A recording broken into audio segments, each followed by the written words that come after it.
ਕਿਲ੍ਹਾ ਸ੍ਰੀ ਆਨੰਦਗੜ੍ਹ ਸਾਹਿਬ ਧੰਨ ਧੰਨ ਸ੍ਰੀ ਗੁਰੂ ਗੋਬਿੰਦ ਸਿੰਘ ਪਾਤਸ਼ਾਹ ਜੀ ਦੇ 5 ਕਿਲ੍ਹਿਆਂ ਵਿੱਚੋਂ ਇੱਕ ਹੈ। ਗੁਰੂ ਪਾਤਸ਼ਾਹ ਜੀ ਨੇ ਸਭ ਤੋਂ ਪਹਿਲਾਂ ਇਹ ਹੀ ਕਿਲ੍ਹਾ ਬਣਾਇਆ ਸੀ। ਇਹ ਕਿਲ੍ਹਾ ਅਪ੍ਰੈਲ 1699 ਈਸਵੀ ਵਿੱਚ ਬਣਨਾ ਸ਼ੁਰੂ ਹੋਇਆ ਸੀ। ਕਿਲ੍ਹਾ ਆਨੰਦਗੜ੍ਹ ਸਾਹਿਬ ਰੋਪੜ ਵੱਲੋਂ ਆਉਂਦਿਆਂ ਸੱਜੇ ਹੱਥ ਆਉਂਦਾ ਹੈ। ਇਸ ਕਿਲ੍ਹੇ ਦੀ ਪੁਰਾਣੀ ਇਮਾਰਤ ਨੂੰ ਪਹਾੜੀ ਰਾਜਿਆਂ ਅਤੇ ਮੁਗਲਾਂ ਨੇ ਸ੍ਰੀ ਗੁਰੂ ਗੋਬਿੰਦ ਸਿੰਘ ਪਾਤਸ਼ਾਹ ਜੀ ਦੇ ਸ੍ਰੀ ਅਨੰਦਪੁਰ ਸਾਹਿਬ ਛੱਡਣ ਤੋਂ ਬਾਅਦ 1705 ਈਸਵੀ ਤੋਂ 1706 ਈਸਵੀ ਦੇ ਵਿੱਚ ਢਾਹ ਦਿੱਤਾ ਸੀ। ਫਿਰ ਸਿੱਖ ਮਿਸਲਾਂ ਦੇ ਵੇਲੇ ਇੱਥੇ ਦਾ ਸੇਵਾ ਕਾਰਜ ਦੁਬਾਰਾ ਆਰੰਭ ਹੋਇਆ। ਕਿਲ੍ਹਾ ਸ੍ਰੀ ਆਨੰਦਗੜ੍ਹ ਸਾਹਿਬ ਜੀ ਦੇ ਅੰਦਰ 132 ਪੌੜੀਆਂ ਵਾਲੀ ਪੁਰਾਤਨ ਬੌਲੀ ਸਾਹਿਬ ਵੀ ਬਣੀ ਹੋਈ ਹੈ, ਜਿਸ ਦੀ ਸੇਵਾ ਸਰਦਾਰ ਜੱਸਾ ਸਿੰਘ ਆਲੂਵਾਲੀਆ ਜੀ ਨੇ। ਅਤੇ ਫਿਰ ਜ਼ਿਕਰ ਮਿਲਦਾ ਹੈ ਕਿ ਕਾਰ ਸੇਵਾ ਕਿਲ੍ਹਾ ਸ੍ਰੀ ਆਨੰਦਗੜ੍ਹ ਸਾਹਿਬ ਜੀ ਵਾਲੇ ਬਾਬਾ ਸੇਵਾ ਸਿੰਘ ਜੀ ਨੇ ਅਕਾਲ ਪੁਰਖ ਦੀ ਮਿਹਰ ਸਦਕਾ ਕਰਵਾਈ ਸੀ। ਕਿਲ੍ਹਾ ਸ੍ਰੀ ਆਨੰਦਗੜ੍ਹ ਸਾਹਿਬ ਦੁਸ਼ਮਣ ਦੇ ਹਮਲੇ ਪੱਖੋਂ ਸਭ ਤੋਂ ਵੱਧ ਮਹਿਫੂਜ਼ ਥਾਂ ਸੀ। ਸਿੱਖ ਫੌਜਾਂ ਦੇ ਸ਼ਸਤਰ ਅਤੇ ਗੋਲਾ ਬਾਰੂਦ ਆਦਿ ਸਭ ਕੁਝ ਇੱਥੇ ਹੀ ਇਕੱਠਾ ਕੀਤਾ ਜਾਂਦਾ ਸੀ। ਦੁਸ਼ਮਣਾਂ ਨੇ ਇਸ ਕਿਲ੍ਹੇ ਤੇ ਕਈ ਵਾਰ ਹਮਲੇ ਕੀਤੇ, ਪਰ ਹਰ ਵਾਰ ਉਹਨਾਂ ਨੇ ਮੂੰਹ ਦੀ ਖਾਧੀ। ਸ੍ਰੀ ਗੁਰੂ ਗੋਬਿੰਦ ਸਿੰਘ ਪਾਤਸ਼ਾਹ ਜੀ ਵੱਲੋਂ ਦੁਸ਼ਮਣਾਂ ਤੋਂ ਸੁਰੱਖਿਆ ਵਾਸਤੇ ਸ੍ਰੀ ਅਨੰਦਪੁਰ ਸਾਹਿਬ ਜੀ ਵਿਖੇ 5 ਕਿਲ੍ਹਿਆਂ ਦੀ ਉਸਾਰੀ ਕਰਵਾਈ ਗਈ, ਜਿਨ੍ਹਾਂ ਵਿੱਚ ਕਿਲ੍ਹਾ ਹੋਲਗੜ੍ਹ ਸਾਹਿਬ, ਕਿਲ੍ਹਾ ਲੋਹਗੜ੍ਹ ਸਾਹਿਬ, ਕਿਲ੍ਹਾ ਫਤਿਹਗੜ੍ਹ ਸਾਹਿਬ ਅਤੇ ਕਿਲ੍ਹਾ ਤਾਰਾਗੜ੍ਹ ਸਾਹਿਬ।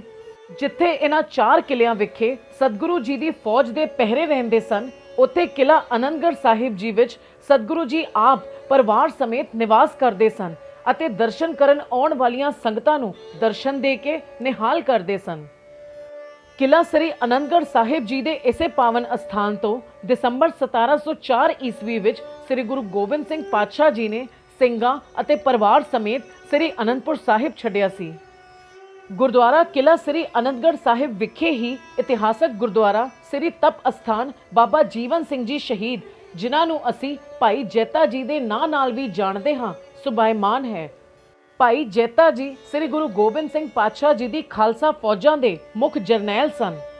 ਆਪ ਜੀ ਨੇ ਸ੍ਰੀ ਗੁਰੂ ਤੇਗ ਬਹਾਦਰ ਪਾਤਸ਼ਾਹ ਜੀ ਦਾ ਪਾਵਨ ਸੀਸ ਦਿੱਲੀ ਚਾਂਦਨੀ ਚੌਕ ਤੋਂ ਸ੍ਰੀ ਅਨੰਦਪੁਰ ਸਾਹਿਬ ਜੀ ਪਹੁੰਚਾ ਕੇ ਦੇਸ਼ ਧਰਮ ਲਈ ਅਦੁੱਤੀ ਕੁਰਬਾਨੀ ਕੀਤੀ, ਜਿਸ ਸਦਕਾ ਸ੍ਰੀ ਗੁਰੂ ਗੋਬਿੰਦ ਸਿੰਘ ਪਾਤਸ਼ਾਹ ਜੀ ਨੇ ਆਪ ਜੀ ਨੂੰ ਆਪਣੀ ਪਾਵਨ ਛਾਤੀ ਨਾਲ ਲਾ ਕੇ ਰੰਗ ਰੇਟੇ ਗੁਰੂ ਕੇ ਬੇਟੇ ਦਾ ਵਰ ਦਿੱਤਾ। ਸ੍ਰੀ ਗੁਰੂ ਤੇਗ ਬਹਾਦਰ ਪਾਤਸ਼ਾਹ ਜੀ ਦਾ ਪਾਵਨ ਸੀਸ ਲਿਆਉਣ ਤੋਂ ਬਾਅਦ ਕਿਲ੍ਹਾ ਸ੍ਰੀ ਆਨੰਦਗੜ੍ਹ ਸਾਹਿਬ ਜੀ ਦੇ ਨਾਲ ਹੀ ਇਸ ਪਾਵਨ ਅਸਥਾਨ ਤੇ ਭਾਈ ਜੈਤਾ ਜੀ ਨੇ 29 ਸਾਲ ਪ੍ਰਭੂ ਭਗਤੀ ਭਾਵ ਤਪ ਕੀਤਾ। ਭਾਈ ਜੈਤਾ ਜੀ ਨੇ ਸ੍ਰੀ ਗੁਰੂ ਗੋਬਿੰਦ ਸਿੰਘ ਪਾਤਸ਼ਾਹ ਜੀ ਦੀ ਹਜ਼ੂਰੀ ਵਿੱਚ ਰਹਿ ਕੇ ਖਾਲਸਾ ਫੌਜ ਦੀ ਅਗਵਾਈ ਕਰਦਿਆਂ ਭੰਗਾਣੀ ਦੀ ਜੰਗ, ਸ੍ਰੀ ਅਨੰਦਪੁਰ ਸਾਹਿਬ ਜੀ ਦੀਆਂ ਸਾਰੀਆਂ ਜੰਗਾਂ, ਸਰਸਾ ਅਤੇ ਚਮਕੌਰ ਸਾਹਿਬ ਜੀ ਦੀਆਂ ਜੰਗਾਂ ਲੜੀਆਂ। ਗੁਰਦੁਆਰਾ ਸ੍ਰੀ ਤਪ ਅਸਥਾਨ ਬਾਬਾ ਜੀਵਨ ਸਿੰਘ ਜੀ ਸ਼ਹੀਦ ਦੇ ਇਸ ਪਾਵਨ ਅਸਥਾਨ ਤੇ ਤੋਸ਼ੇਖਾਨੇ ਅੰਦਰ ਭਾਈ ਸਾਹਿਬ ਜੀ ਦੇ ਪੁਰਾਤਨ ਸ਼ਸਤਰ ਅੱਜ ਵੀ ਮੌਜੂਦ ਹਨ। ਅਖੀਰ ਭਾਈ ਜੀਵਨ ਸਿੰਘ ਜੀ ਚਮਕੌਰ ਸਾਹਿਬ ਦੀ ਭਿਆਨਕ ਜੰਗ ਵਿੱਚ ਆਪਣੀ ਬਹਾਦਰੀ ਦੇ ਜੌਹਰ ਵਿਖਾਉਂਦੇ ਹੋਏ 9 ਪੋਹ 1761 ਬਿਕਰਮੀ ਮੁਤਾਬਕ 23 ਦਸੰਬਰ 1704 ਈਸਵੀ ਨੂੰ ਸ਼ਹੀਦੀ ਪਾ ਗਏ। ਇਸੇ ਪਾਵਨ ਅਸਥਾਨ ਤੇ ਗੁਰੂ ਪਾਤਸ਼ਾਹ ਜੀ ਦੇ ਵੇਲੇ ਦੀਆਂ ਪੁਰਾਤਨ ਪੌੜੀਆਂ ਅੱਜ ਵੀ ਮੌਜੂਦ ਹਨ, ਜਿੱਥੋਂ ਕਿਲ੍ਹਾ ਸ੍ਰੀ ਆਨੰਦਗੜ੍ਹ ਸਾਹਿਬ ਤੋਂ ਉਤਰ ਕੇ ਥੱਲੇ ਸਤਲੁਜ ਵੱਲ ਨੂੰ ਪਾਣੀ ਲੈਣ ਜਾਇਆ ਜਾਂਦਾ ਸੀ। ਇਹਨਾਂ ਪੌੜੀਆਂ ਦੀ ਗਿਣਤੀ 84 ਦੱਸੀ ਜਾਂਦੀ ਹੈ ਅਤੇ ਇਹਨਾਂ ਉੱਤੇ ਪੁਰਾਣਾ ਹੀ ਪੱਥਰ ਲੱਗਿਆ ਹੋਇਆ ਹੈ, ਜਿਨ੍ਹਾਂ ਨੂੰ ਸੀਮੈਂਟ ਨਾਲ ਠੀਕ ਕੀਤਾ ਗਿਆ ਹੈ। ਇਹ ਉਹ ਪਾਵਨ ਪੌੜੀਆਂ ਹਨ ਜਿੱਥੋਂ ਧੰਨ ਕਲਗੀਆਂ ਵਾਲੇ ਪਾਤਸ਼ਾਹ ਜੀ ਆਪ ਜੀ ਦਾ ਪਰਿਵਾਰ, ਆਪ ਜੀ ਦੇ ਪਿਆਰੇ ਗੁਰਸਿੱਖ ਅਤੇ ਭਾਈ ਜੈਤਾ ਜੀ ਆਦਿ ਲੰਘਿਆ ਕਰਦੇ ਸਨ।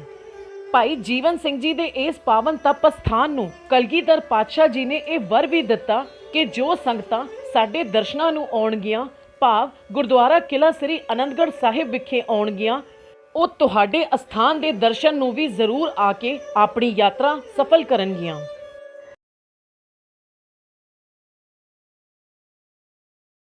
ਸ੍ਰੀ ਗੁਰੂ ਗੋਬਿੰਦ ਸਿੰਘ ਪਾਤਸ਼ਾਹ ਜੀ ਨੇ ਸ੍ਰੀ ਅਨੰਦਪੁਰ ਸਾਹਿਬ ਜੀ ਦੀ ਹਿਫਾਜ਼ਤ ਵਾਸਤੇ ਇੱਕ ਹੋਰ ਅਹਿਮ ਕਿਲ੍ਹਾ ਸਹੋਟਾ ਪਿੰਡ ਵਿੱਚ ਵੀ ਬਣਵਾਇਆ, ਜਿਸ ਦਾ ਨਾਂ ਕਿਲ੍ਹਾ ਫਤਿਹਗੜ੍ਹ ਸਾਹਿਬ ਰੱਖਿਆ। ਇਹ ਕਿਲ੍ਹਾ ਗੁਰੂ ਪਾਤਸ਼ਾਹ ਜੀ ਦੇ ਰਿਹਾਇਸ਼ ਸਥਾਨ ਗੁਰਦੁਆਰਾ ਗੁਰੂ ਕੇ ਮਹਿਲ ਦੇ ਬਿਲਕੁਲ ਨੇੜੇ ਹੈ। ਧੰਨ ਧੰਨ ਸ੍ਰੀ ਗੁਰੂ ਤੇਗ ਬਹਾਦਰ ਪਾਤਸ਼ਾਹ ਜੀ ਦੀ ਸ਼ਹੀਦੀ ਤੋਂ ਬਾਅਦ ਸ੍ਰੀ ਗੁਰੂ ਗੋਬਿੰਦ ਸਿੰਘ ਪਾਤਸ਼ਾਹ ਜੀ ਕਿਲ੍ਹਾ ਫਤਿਹਗੜ੍ਹ ਸਾਹਿਬ ਦੇ ਇਸ ਪਾਵਨ ਅਸਥਾਨ ਤੇ ਆ ਕੇ ਬੈਠੇ ਤੇ ਇੱਥੇ ਹੀ ਫੌਜ ਤਿਆਰ ਕੀਤੀ। ਐਸੇ ਹੀ ਪਾਵਨ ਅਸਥਾਨ ਤੇ ਗੁਰੂ ਪਿਤਾ ਜੀ ਨੇ ਫੌਜ ਨੂੰ 6 ਸਾਲ ਸਿਖਲਾਈ ਦਿੱਤੀ। ਜਦੋਂ ਬਿਲਾਸਪੁਰ ਦੇ ਰਾਜੇ ਭੀਮ ਚੰਦ ਨੇ ਰਾਜਾ ਕੇਸਰੀ ਚੰਦ ਨੂੰ ਗੁਰੂ ਪਿਤਾ ਜੀ ਦੇ ਨਾਲ ਜੰਗ ਲਈ ਭੇਜਿਆ ਤਾਂ ਕਿਲ੍ਹਾ ਫਤਿਹਗੜ੍ਹ ਸਾਹਿਬ ਦੇ ਜਥੇਦਾਰ ਭਾਈ ਉਦੇ ਸਿੰਘ ਜੀ ਨੂੰ ਹੀ ਗੁਰੂ ਪਿਤਾ ਜੀ ਨੇ ਆਪਣਾ ਕਰਪਾ ਬਰਛਾ ਦੇ ਕੇ ਉਸ ਦੇ ਮੁਕਾਬਲੇ ਲਈ ਭੇਜਿਆ ਸੀ। ਕੇਸਰੀ ਚੰਦ ਇਹ ਪ੍ਰਣ ਕਰਕੇ ਆਇਆ ਸੀ ਕਿ ਜਾਂ ਤਾਂ ਮੈਂ ਗੁਰੂ ਜੀ ਦਾ ਸੀਸ ਵੱਢ ਕੇ ਲਿਆਵਾਂਗਾ ਜਾਂ ਵਾਪਸ ਨਹੀਂ ਆਵਾਂਗਾ। ਪਰ ਗੁਰੂ ਪਿਤਾ ਜੀ ਦੇ ਬਹਾਦਰ ਸਿੰਘ ਭਾਈ ਉਦੇ ਸਿੰਘ ਜੀ ਨੇ ਆਪਣੇ ਇੱਕੋ ਹੀ ਵਾਰ ਵਿੱਚ ਕੇਸਰੀ ਚੰਦ ਦਾ ਸਿਰ ਕਤਲ ਕਰਕੇ ਗੁਰੂ ਜੀ ਦੇ ਕਰਪੇ ਬਰਛੇ ਉੱਪਰ ਟੰਗ ਕੇ ਗੁਰੂ ਪਾਤਸ਼ਾਹ ਜੀ ਦੇ ਚਰਨਾਂ ਵਿੱਚ ਭੇਟ ਕੀਤਾ। ਕਿਲ੍ਹਾ ਸ੍ਰੀ ਫਤਿਹਗੜ੍ਹ ਸਾਹਿਬ ਜੀ ਦੇ ਇਸ ਪਾਵਨ ਅਸਥਾਨ ਤੇ ਇੱਕ ਇਤਿਹਾਸਕ ਖੂਹ ਵੀ ਮੌਜੂਦ ਹੈ ਤੇ ਇੱਥੇ ਪੁਰਾਤਨ ਬੇਰੀਆਂ ਦੇ ਰੁੱਖ ਵੀ ਹਨ। ਗੁਰੂ ਪਿਤਾ ਜੀ ਦੇ ਸ੍ਰੀ ਅਨੰਦਪੁਰ ਸਾਹਿਬ ਛੱਡਣ ਤੋਂ ਬਾਅਦ ਮੁਗਲਾਂ ਤੇ ਪਹਾੜੀ ਰਾਜਿਆਂ ਨੇ ਸਾਰੇ ਹੀ ਕਿਲੇ ਢਾਹ ਦਿੱਤੇ ਸਨ ਤੇ ਨਿਸ਼ਾਨੀ ਵਜੋਂ 1934 ਈਸਵੀ ਤੱਕ ਇੱਥੇ ਇੱਕ ਥੜਾ ਹੀ ਮੌਜੂਦ ਸੀ। ਪਰ ਕੁਝ ਸਮੇਂ ਬਾਅਦ ਇੱਥੇ ਇਸ ਸੋਹਣੇ ਗੁਰਦੁਆਰੇ ਦਾ ਨਿਰਮਾਣ ਕੀਤਾ ਗਿਆ।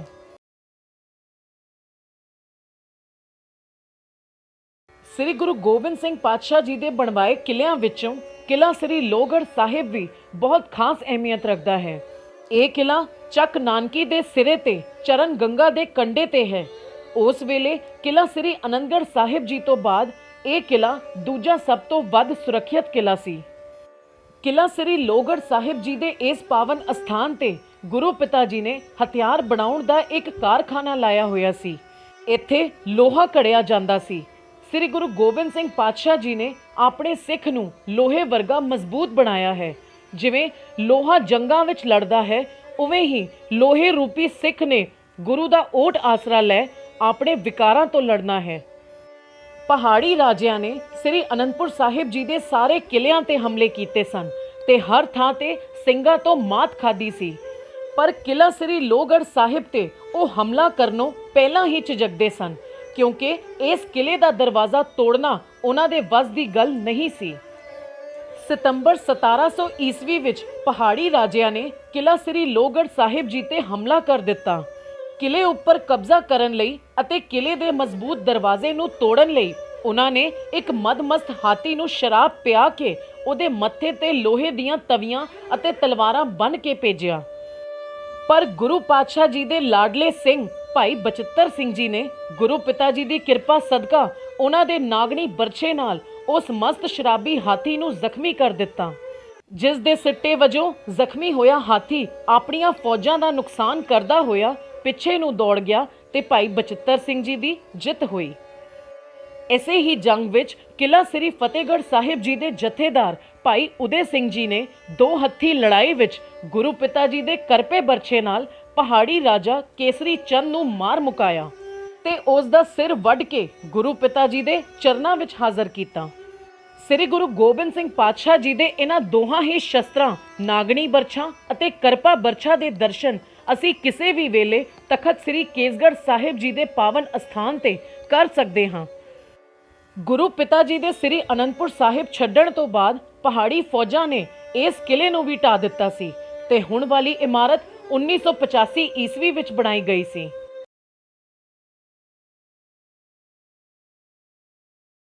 ਗੁਰਦੁਆਰਾ ਕਿਲ੍ਹਾ ਸ੍ਰੀ ਹੋਲਗੜ੍ਹ ਸਾਹਿਬ ਦਾ ਇਹ ਪਾਵਨ ਅਸਥਾਨ ਪਿੰਡ ਅਗਮਪੁਰਾ ਦੀ ਹਦੂਦ ਵਿੱਚ ਬਣਿਆ ਹੋਇਆ ਹੈ।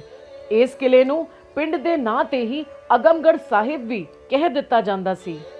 ਕਿਲ੍ਹਾ ਸ੍ਰੀ ਹੋਲਗੜ੍ਹ ਸਾਹਿਬ ਤਖਤ ਸ੍ਰੀ ਕੇਸਗੜ੍ਹ ਸਾਹਿਬ ਜੀ ਤੋਂ ਤਕਰੀਬਨ 1 ਕਿਲੋਮੀਟਰ ਦੀ ਦੂਰੀ ਤੇ ਸਥਿਤ ਹੈ। ਕਿਲ੍ਹਾ ਹੋਲਗੜ੍ਹ ਸਾਹਿਬ ਦਾ ਨਾਂ ਹੋਲਾ ਮਹੱਲਾ ਨਾਲ ਵੀ ਜੁੜਿਆ ਹੋਇਆ ਹੈ। ਹੋਲੀ ਦੇ ਤਿਉਹਾਰ ਤੇ ਹਿੰਦੂ ਇੱਕ ਦੂਜੇ ਤੇ ਰੰਗ ਸੁੱਟ ਕੇ ਕੱਪੜੇ ਖਰਾਬ ਕਰਿਆ ਕਰਦੇ ਹਨ, ਪਰ ਸਿੱਖਾਂ ਨੂੰ ਇਸ ਸਭ ਤੋਂ ਹਟਾਉਣ ਵਾਸਤੇ ਸ੍ਰੀ ਗੁਰੂ ਗੋਬਿੰਦ ਸਿੰਘ ਪਾਤਸ਼ਾਹ ਜੀ ਨੇ ਹੋਲਾ ਮਹੱਲਾ ਸ਼ੁਰੂ ਕੀਤਾ। ਹੋਲੇ ਮਹੱਲੇ ਵਾਲੇ ਦਿਨ ਸਿੰਘ ਨਗਰ ਕੀਰਤਨ ਦੇ ਰੂਪ ਵਿੱਚ ਇਸ ਪਾਵਨ ਅਸਥਾਨ ਤੇ ਪੁੱਜ ਕੇ ਘੋੜਸਵਾਰੀ, ਨੇਜ਼ਾਬਾਜੀ, ਤਲਵਾਰਬਾਜ਼ੀ, ਗੱਤਕਾ ਤੇ ਕੁਸ਼ਤੀਆਂ ਦੇ ਮੁਕਾਬਲੇ ਕਰਦੇ ਹਨ। ਇਹ ਮਰਿਆਦਾ ਗੁਰੂ ਪਾਤਸ਼ਾਹ ਜੀ ਦੇ ਵੇਲੇ ਤੋਂ ਹੀ ਚਲੀ ਆ ਰਹੀ ਹੈ। ਸ੍ਰੀ ਗੁਰੂ ਗੋਬਿੰਦ ਸਿੰਘ ਪਾਤਸ਼ਾਹ ਜੀ ਹੋਲੇ ਮਹੱਲੇ ਤੇ ਇੱਥੇ ਦੀਵਾਨ ਲਗਾਉਂਦੇ ਸਨ। ਦੋ ਦਲਾਂ ਵਿੱਚ ਮਸਨੂਈ ਜੰਗ ਕਰਾ ਜੇਤੂ ਦਲ ਨੂੰ ਗੁਰੂ ਪਿਤਾ ਜੀ ਸਿਰੋਪਾਓ ਦੀ ਬਖਸ਼ਿਸ਼ ਕਰਦੇ ਸਨ ਤੇ ਦੋਹਾਂ ਦਲਾਂ ਨੂੰ ਜੰਗਾਂ ਤੇ ਸ਼ਸਤਰ ਬਾਬਤ ਲੋੜੀਂਦੀ ਸਿੱਖਿਆ ਦਿੰਦੇ ਸਨ। ਸ੍ਰੀ ਗੁਰੂ ਗੋਬਿੰਦ ਸਿੰਘ ਪਾਤਸ਼ਾਹ ਜੀ ਦੇ 52 ਕਵੀਆਂ ਵਿੱਚੋਂ ਸ਼੍ਰੋਮਣੀ ਕਵੀ ਭਾਈ ਨੰਦ ਲਾਲ ਜੀ ਵੀ ਗੁਰੂ ਪਿਤਾ ਜੀ ਨੂੰ ਕਿਲ੍ਹਾ ਸ੍ਰੀ ਹੋਲਗੜ੍ਹ ਸਾਹਿਬ ਦੇ ਇਸ ਪਾਵਨ ਅਸਥਾਨ ਤੇ ਆ ਕੇ ਹੀ ਮਿਲੇ ਸਨ। ਕਿਲ੍ਹਾ ਸ੍ਰੀ ਹੋਲਗੜ੍ਹ ਸਾਹਿਬ ਦੇ ਨਾਲ ਹੀ ਥੋੜਾ ਅੱਗੇ ਜਾ ਕੇ ਗੁਰਦੁਆਰਾ ਮਾਤਾ ਅਜੀਤ ਕੌਰ ਜੀ ਅਗਮਪੁਰਾ ਸ੍ਰੀ ਅਨੰਦਪੁਰ ਸਾਹਿਬ ਸੁਭਾਇਮਾਨ ਹੈ।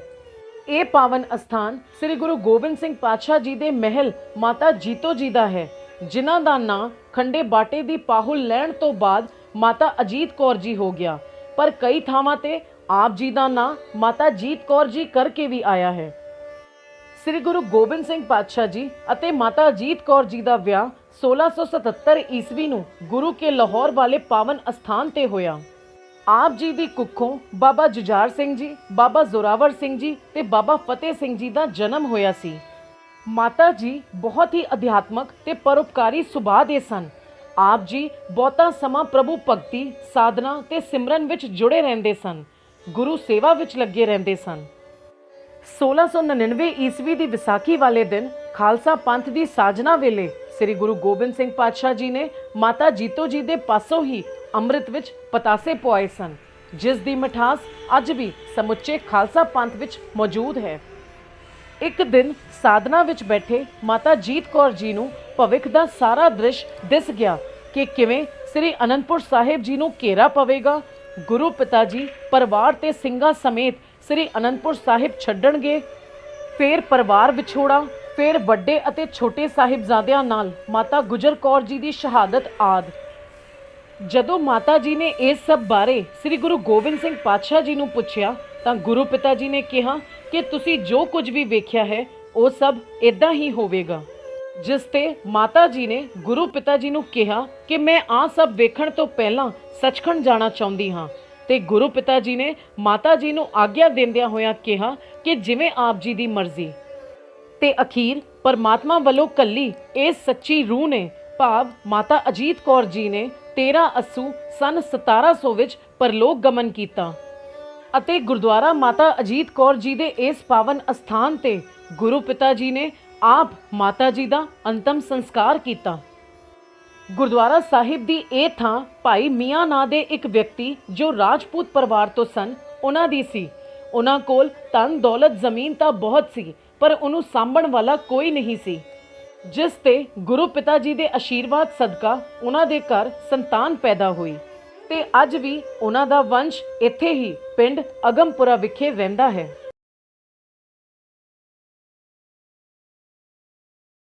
ਕਿਲ੍ਹਾ ਸ੍ਰੀ ਤਾਰਾਗੜ੍ਹ ਸਾਹਿਬ ਤਖਤ ਸ੍ਰੀ ਕੇਸਗੜ੍ਹ ਸਾਹਿਬ ਜੀ ਤੋਂ ਤਕਰੀਬਨ 5-6 ਕਿਲੋਮੀਟਰ ਦੀ ਦੂਰੀ ਤੇ ਪਿੰਡ ਤਾਰਾਪੁਰ ਦੀ ਹਦੂਦ ਵਿੱਚ ਬਣਿਆ ਹੋਇਆ ਹੈ, ਜਿਸ ਕਰਕੇ ਪਿੰਡ ਦੇ ਨਾਂ ਤੇ ਹੀ ਕਿਲ੍ਹੇ ਦਾ ਨਾਂ ਵੀ ਤਾਰਾਗੜ੍ਹ ਹੀ ਮਸ਼ਹੂਰ ਹੋ ਗਿਆ।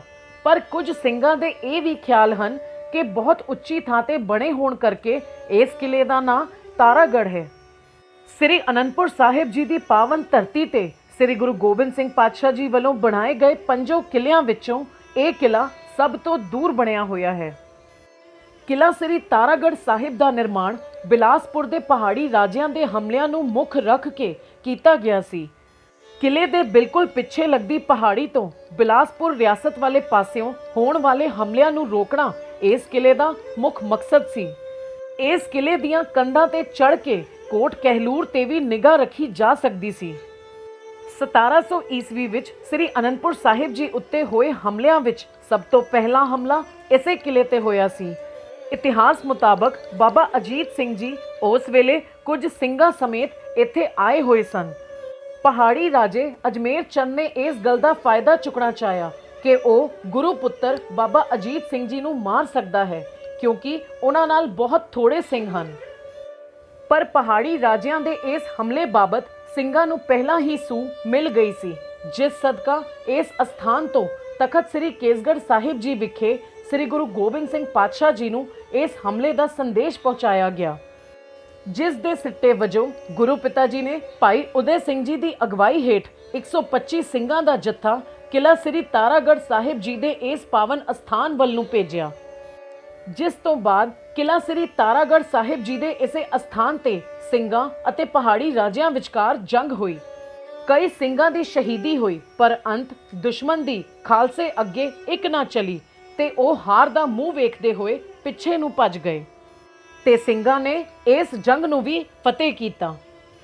ਇਤਿਹਾਸ ਵਾਚਦਿਆਂ ਇਹ ਵੀ ਪਤਾ ਲੱਗਦਾ ਹੈ ਕਿ ਇਹ ਬਹੁਤ ਹੀ ਸ਼ਾਂਤ ਅਤੇ ਆਨੰਦਮਈ ਸਥਾਨ ਹੋਣ ਕਰਕੇ ਇੱਥੇ ਭਾਈ ਕਨਈਆ ਜੀ ਦੇ ਨਾਲ 500 ਦੇ ਕਰੀਬ ਬ੍ਰਹਮ ਗਿਆਨੀ ਸਿੰਘ ਤਪ ਕਰਿਆ ਕਰਦੇ ਸਨ ਤੇ ਧੰਨ ਧੰਨ ਸ੍ਰੀ ਗੁਰੂ ਗੋਬਿੰਦ ਸਿੰਘ ਪਾਤਸ਼ਾਹ ਜੀ ਆਪ ਤਖਤ ਸਾਹਿਬ ਜੀ ਤੋਂ ਲੰਗਰ ਤਿਆਰ ਕਰਕੇ ਆਪਣੇ ਪ੍ਰਸਾਦੀ ਹਾਥੀ ਤੇ ਇੱਥੇ ਲਿਆਇਆ ਕਰਦੇ ਸਨ ਤੇ ਗੁਰੂ ਪਿਤਾ ਜੀ ਆਪ ਉਹਨਾਂ 500 ਬ੍ਰਹਮ ਗਿਆਨੀ ਸਿੰਘਾਂ ਨੂੰ ਲੰਗਰ ਪਾਣੀ ਛਕਾਉਂਦੇ ਸਨ।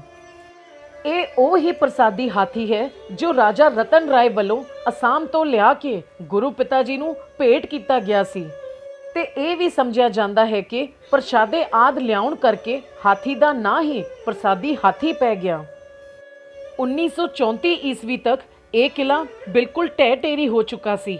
ਬਸ ਇੱਥੇ ਕੁਝ ਕੁ ਨਿਸ਼ਾਨੀਆਂ ਹੀ ਮੌਜੂਦ ਸਨ, ਪਰ ਹੁਣ ਇਸ ਪਾਵਨ ਪਵਿੱਤਰ ਅਸਥਾਨ ਤੇ ਕਿਲਾ ਰੂਪ ਇੱਕ ਬਹੁਤ ਸੋਹਣਾ ਗੁਰਦੁਆਰਾ ਬਣ ਚੁੱਕਾ ਹੈ ਜੋ ਬੜੇ ਹੀ ਮਨਮੋਹਕ ਅਤੇ ਸ਼ਾਂਤ ਵਾਤਾਵਰਣ ਵਿੱਚ ਹੋਣ ਕਾਰਨ ਬਹੁਤ ਸੋਹਣਾ ਤੇ ਸਕੂਨਮਈ ਅਨੁਭਵ ਕਰਾਉਂਦਾ ਹੈ। ਗੁਰਦੁਆਰਾ ਕਿਲਾ ਤਾਰਾਗੜ੍ਹ ਸਾਹਿਬ ਜੀ ਦੇ ਨਾਲ ਹੀ ਕੁਝ ਕੁ ਦੂਰੀ ਤੇ ਮੋਹੀਵਾਲ ਪਿੰਡ ਵਿੱਚ ਇੱਕ ਬਹੁਤ ਹੀ ਸੋਹਣਾ ਗੁਰਦੁਆਰਾ ਭਾਈ ਕਨਈਆ ਜੀ ਵੀ ਸਥਿਤ ਹੈ। ਇਸ ਪਾਵਨ ਅਸਥਾਨ ਤੇ ਭਾਈ ਕਨਈਆ ਜੀ ਬੰਦਗੀ ਕਰਿਆ ਕਰਦੇ ਸਨ। ਇੱਥੇ ਅੱਜ ਵੀ ਭਾਈ ਸਾਹਿਬ ਜੀ ਦੀਆਂ ਬਾਉਲੀਆਂ ਮੌਜੂਦ ਹਨ। ਇੱਥੇ ਇੱਕ ਮਸ਼ਕ ਰੱਖੀ ਹੋਈ ਹੈ। ਇਹ ਮਸ਼ਕ ਭਾਈ ਸਾਹਿਬ ਜੀ ਦੀ ਨਹੀਂ ਹੈ, ਇਹ ਸਿਰਫ ਉਹਨਾਂ ਦੀ ਯਾਦ ਨੂੰ ਸਾਂਭਣ ਲਈ ਸੰਗਤ ਨੂੰ ਵਿਖਾਉਣ ਲਈ ਰੱਖੀ ਗਈ ਹੈ ਤਾਂ ਜੋ ਸੰਗਤ ਨੂੰ ਪਤਾ ਲੱਗ ਸਕੇ ਕਿ ਮਸ਼ਕ ਕਿਸ ਤਰ੍ਹਾਂ ਦੀ ਹੁੰਦੀ ਹੈ। ਇੱਥੇ ਇੱਕ ਪੁਰਾਤਨ ਡੋਲੂ ਵੀ ਪਿਆ ਹੈ। ਇਹ ਵੀ ਉਸ ਵੇਲੇ ਦੀ ਭਾਈ ਸਾਹਿਬ ਜੀ ਦੀ ਯਾਦ ਵਜੋਂ ਇੱਥੇ ਰੱਖਿਆ ਗਿਆ ਹੈ। ਗੁਰਦੁਆਰਾ ਭਾਈ ਕਨਈਆ ਜੀ ਦੇ ਇਸ ਪਾਵਨ ਅਸਥਾਨ ਦੀ ਸੇਵਾ ਇੰਗਲੈਂਡ ਦੀ ਸੰਗਤ ਨੇ ਨਿਸ਼ਕਾਮ ਸੇਵਕ ਦਲ ਵੱਲੋਂ ਕਰਵਾਈ ਹੈ। ਜੇ ਆਪ ਜੀ ਨੂੰ ਵੀਡੀਓ ਵਧੀਆ ਲੱਗੀ ਤੇ ਇਹਨੂੰ ਵੱਧ ਤੋਂ ਵੱਧ ਸ਼ੇਅਰ ਕਰਕੇ ਚੈਨਲ ਨੂੰ ਸਬਸਕ੍ਰਾਈਬ ਕਰੋ ਜੀ। ਵਾਹਿਗੁਰੂ ਜੀ ਕਾ ਖਾਲਸਾ, ਵਾਹਿਗੁਰੂ ਜੀ ਕੀ ਫਤਿਹ।